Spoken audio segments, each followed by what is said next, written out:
It's that time of year again. My S-Max is due its MOT.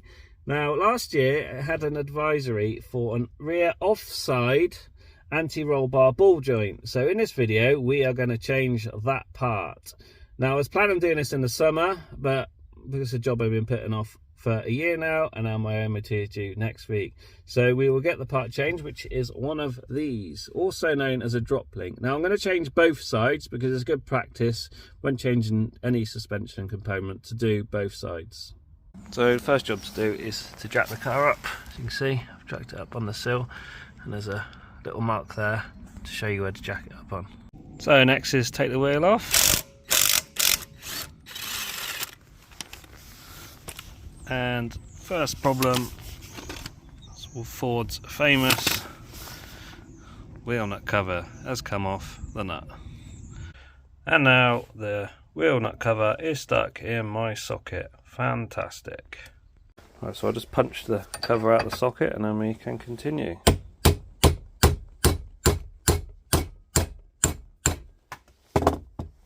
And there you have it, the worst designed wheel nut ever invented. And I'll just sit back on there, and then next time I come to take them off, the same thing will happen again. So luckily all the other wheel nuts come off alright, and now to take the wheel off, which is actually stuck. Now I've never taken the wheel off the back here because this car has been super reliable. I've owned it 5 years now, so try and give it a kick. There we go. Right, let's have a look. So there is the part we're going to change, the drop link. So I think the first thing I'm going to do is undo this top nut here, and it looks very rusty. So I'm going to use the Ugga Dugger and hopefully it will come straight off. Let's give it a go.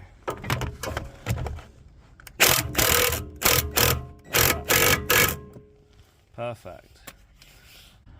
So I've noticed as I was undoing this nut, the anti-roll bar itself, you can see it's pushing up on the nut.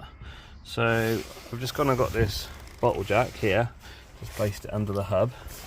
So I'm going to pump that up, and so lift the whole arm up. So hopefully that'll take the strain off of the, there we go, the drop link there. There we go, and I should be able to undo this nut a lot easier now. So that's the top nut off. There's a 13mm by the way. So this bottom one here, because it's on the ball joint, if I turn it, it's going to turn the ball joint. That's why you have this hole here to put an Allen key in. Now again, that looks super rusty, so I'm going to try and slacken it off first with the Ugga Dugger, and then I use a Allen key and a spanner to get the rest off. Easier than I thought it would be. So that's loosened off now. So there we go. Look, I'm going to use the 15mm spanner and a 5mm Allen key, and then I'll undo the last bolt. And it's the last nut off. And there we go. One drop link. So if we compare the old one to the new one here is nice and stiff. You can hardly move the ball joint. This one, my thumb, that you can move it on. So clearly this one is very worn. Obviously this is brand new, so let's go and get this one on the car.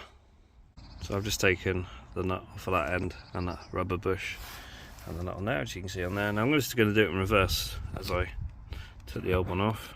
So like that one. And sorry, trying to do this one hand is a bit difficult. That one in there, and then that through there, and then we'll bolt it up. So that's the bottom nut on. So for the top, put the rubber bush on, put the washer on, and then do the nut up. Now when I tighten the nut, there's a hex shaft on here, so I'm going to hold that with a spanner, so when I tighten up I don't damage the ball joint as I'm tightening it. And there we go, one new drop link. So I'm not going to bother filming the other side because it's exactly the same as the side we've just done. So hopefully my S-Max will pass its MOT now. If not, you will probably see another video in a couple of weeks. Thanks for watching.